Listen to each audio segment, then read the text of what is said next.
Gopalji and very, very distinguished audience which works on the field of security. Uh, what has happened recently, I think, should be a lesson for all of us. That is where I want to start from. That after a very, very long time, what India did, isn't that what all of us wanted? So silent majority in this country has started getting a voice. That's the first thing. And silent majority is very concerned about the security of the cities, security of the Indian nationals. And as a country, I think you look around and wherever, whichever country you get inspiration from, you see that they have a very, very strong military force. They have protected their borders, they have protected their cultures, and they have protected the economy. Now, a slight swing in the market is what people tell you, no, no, stop, don't act, don't work, because markets are likely to slide. It should be the other way around, that markets are likely to slide if you do not have a good protecting India policy. Here, everything, and I call it, asset building. Asset building starts from the mind, and I think this is the time we must start pointing out the assets which others have created in our country. That's also part of security. Somehow, the thought process, the thinking also needs to change. Our attitude towards security needs to change.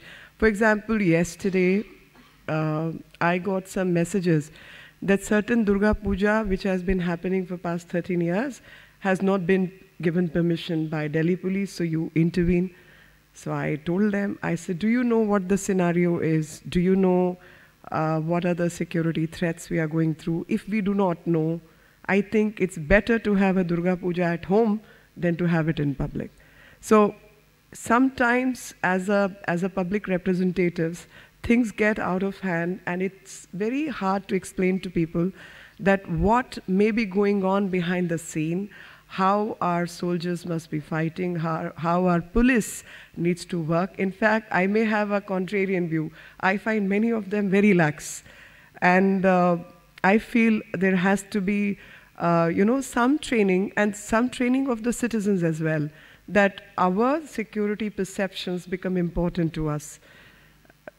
The moment that sense of security, and I'm not saying getting hyper about the whole thing, not leading a normal life, but to lead a normal life, to have a prosperous country, you need to be conscious about economy, and you need to be conscious about how military, and military not just in the sense of the armed forces, but our militaristic attitude in whatever work we do. So that means policing, that means paramilitary, that means all the established agencies which are working in this field. And all the established agencies, because when we see the pattern, I think terrorism is the new, I shouldn't say new, I call it 1,000 years of infiltration which this country has witnessed. Thousands of years we've gone through the kind of attacks which have happened on cultures, which have happened on our ethos, our values. And what you see ISIS today is what India has gone through the centuries. And that kind of mindset needs to be fought back, and only militaristically you can fight that mindset. It's not by, do have a huge respect for Gandhiji, for the social changes in thinking and he brought about, but you can't fight those forces through the Gandhian methodology. That's also something we need to be aware of. While respecting Gandhiji is very, very important to bring in the right social changes in our attitudes. At the same time, the job of military, the job of the armed forces cannot be undermined. And both have to respect each other. To have a better civilian attitude, we need to work towards that. Now, the complex situation which we have faced as a quasi-federal polity is the state governments have a huge role in protecting our citizens, which is in the form of internal security, which is also some are bordering states with our very violent neighbors. So while the armed force, which is central force and center control, center funds. Everything is managed under the central cadre. There are state police units.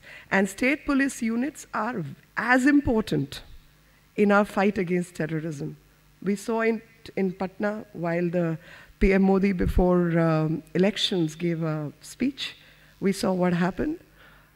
So how internal forces at times get to be used by terrorist forces. How terrorism can affect the polity itself is just one shining example. And it is here I want to bring on record that we've suffered a great deal in the modernization of forces. I don't want to get into the detail. A former general wrote an open letter. We all need to take cognizance of that. But apart from that, the state policing itself needs to be worked at very, very smartly. When I look around, I also see in my childhood, UP police used to be a crack force, if I'm not mistaken. It used to be dealing with all the badlands and dealing with all kinds of criminals. Whole lot of, and it's a big state. So, and very varied in terms of, diverse in terms of its citizenry. So UP police, which used to be a crack force, had its own intelligence units and very, very harsh, if I may use the word, not in a wrong sense of the word, but officers who meant business. Over a period of time, I see a lot of dilution in that format. But you need a strong police force, otherwise how else will you control rioting? How else will you control anti-establishment, anti-government bodies? And those bodies cannot be mainstreamed. They need to be taken care of, otherwise they need to be taken to task. Then we've seen Shahabuddin recently. I mean, of course, he's a criminal who's causing damage to the internal security. But apart from that, the linkages which work across, if I may say, use the word, across various spectrum.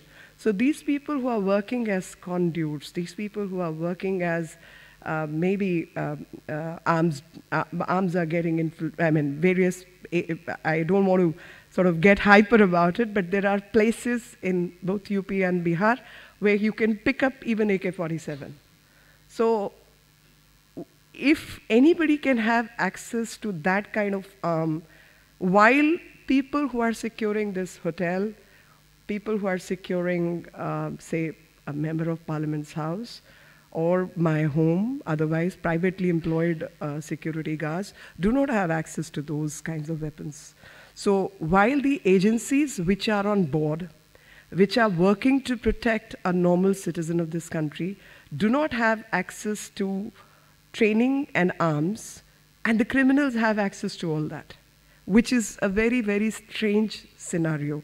Now, I'm less of a politician, but okay, call me a politician.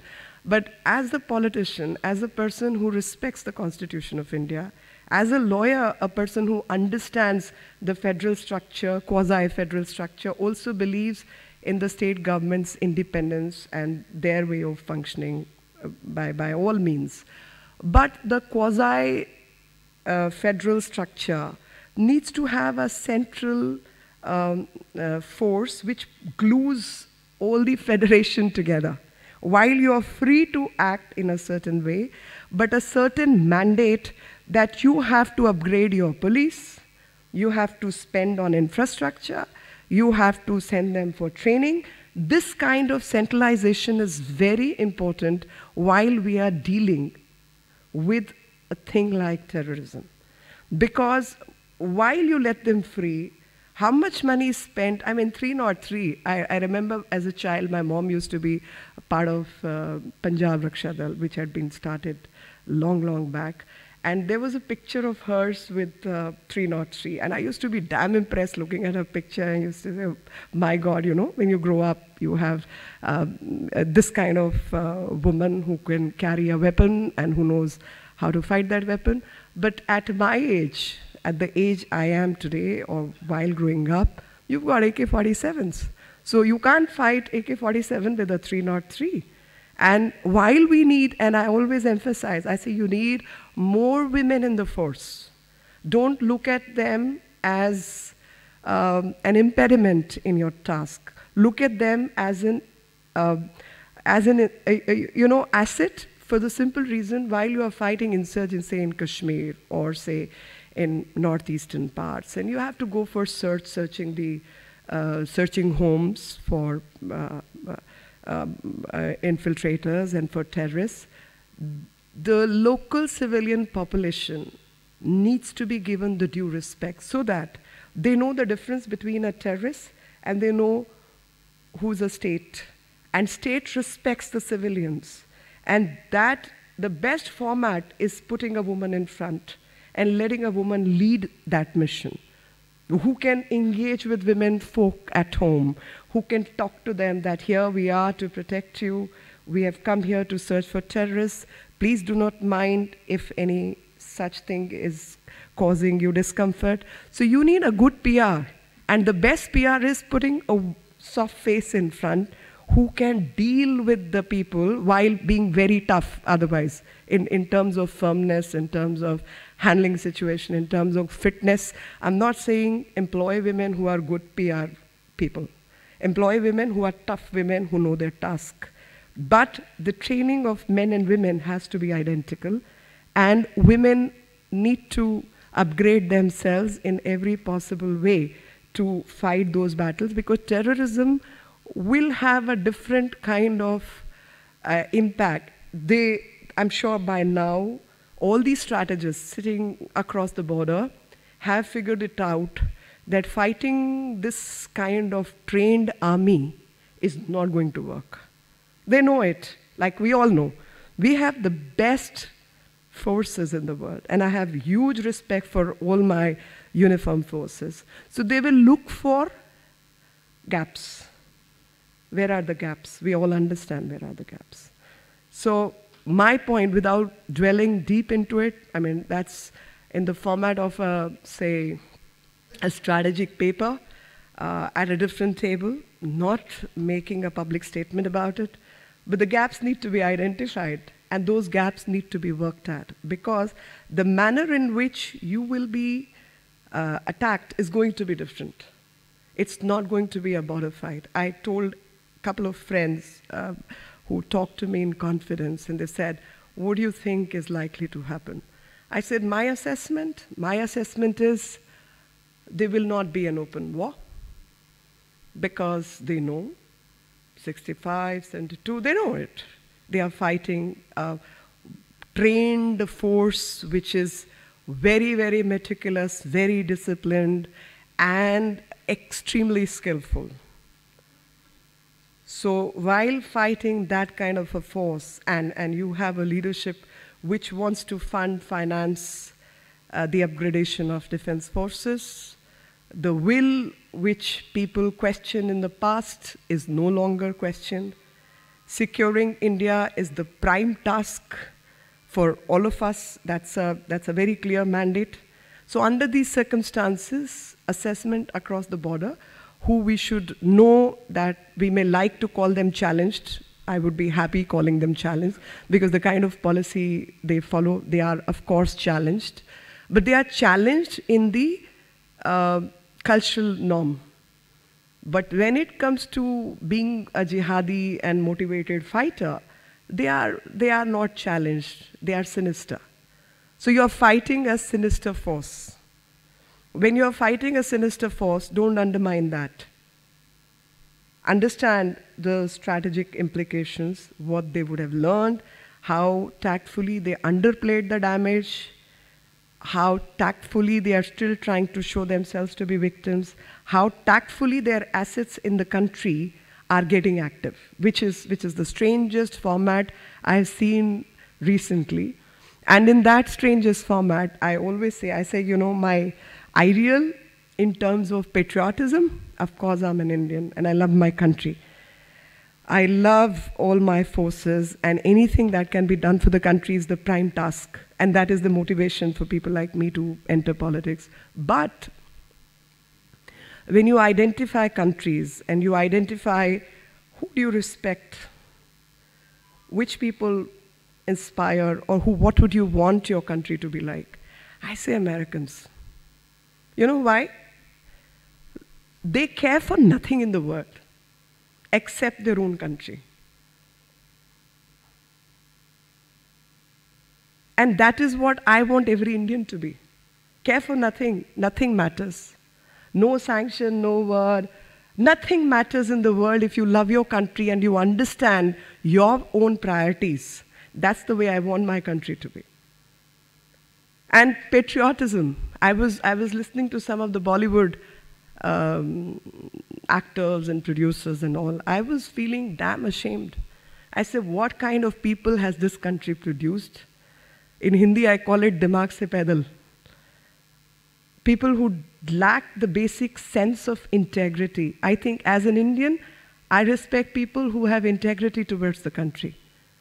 But people who do not lack the integrity towards the country, while I may give ample volume in the sense that you have freedom of speech, you can do what you like, but that kind of freedom is enjoyed because you have forces protecting you. You have people who are not challenged, who know that even if they have to pay by their life, they shall do in the name of your flag, in the name of your country. And those are the people, while you have such sitting ducks sitting on television, blabbering away, talking nonsense, if I may use the word, because I get agitated by some of the scenes I see. I felt, again, the motivation has to come from US. Look at the way Hollywood acted through the history. Look at their 40 years history, 50 years history. Why can't Bollywood be like Hollywood? If CIA can sponsor movie making as a strategy to put all the Americans together and forget the countries they come from, everybody gets together. Look at the number of war movies Hollywood has produced. You think Indian soldiers lack bravery, or Indian soldiers have fought lesser battles? Or, I mean, I know one of my uncle who was a major general, retired. They crossed Jolzilla Pass in the thick of winters in one shirt and a sweater, and they fought those battles. What motivated them except for the love of the country? They had nothing to back up themselves with. Why can't you make a movie on that? Why can't you make a movie that how our tanks cross that region and reach those places? So, you know, movie is important. I look at it from a propaganda point of view, and I think we need to work at it. Not the present kind of people who get funded by Dawood Ibrahims. Let's get some funding from decent sources in the country. That's also part of strategy. And look at the examples around. Why can't you get Indians on the same side? Why can't we invest in this kind of strategy? I constantly wonder, but I do not see a platform where one can speak these things. But I'm sending my message through you people that this is also part of strategy, that every Indian, irrespective of our color, irrespective of our gender, irrespective of religion we believe in, when it comes to India, when it comes to my national flag, all of us stand under the same flag and speak with the same sense and same voice that we need to. I feel the so-called intellectual discourse has been very, I don't want to use a very harsh word, so I'm looking for a softer word. Intellectual discourse has to be towards one country, one nation, one people. And that's what we all need to work at, because many battles will be fought not on the battleground, but in the minds, and in the minds of this country, and across the border, and globally. So what is our strategy to fight those mind games? We need to put our act together so far as that is concerned. We can fight with guns, better tanks, better security measures, all that, yes. Like somebody said, who told that soldier to get enrolled in the army? Can you believe that kind of a... I mean, if everybody starts thinking of becoming a Bollywood actor, who will secure the forces? Who will secure the country? Will Bollywood even exist? So I would say while we work at upgrading our arms, while we upgrade our state forces, while we upgrade our sense of right, wrong, and the security thinking in our existence, I remember writing a letter some time back while many things were going on in Turkey and several other places. I was very hyper. I'm genuinely very hyper. So I wrote a letter detailing civil aviation and NSA, PM. I said, you know, you need to, I noticed few things, so you need to act on that. So I feel no such situation should happen where people like me who are extremely phobic get more phobic. They live securely, they know somebody is watching, they know somebody is protecting, and we are able to fight the mind games which others are fighting, others are imposing on us. Thank you, friends. Thank you very much.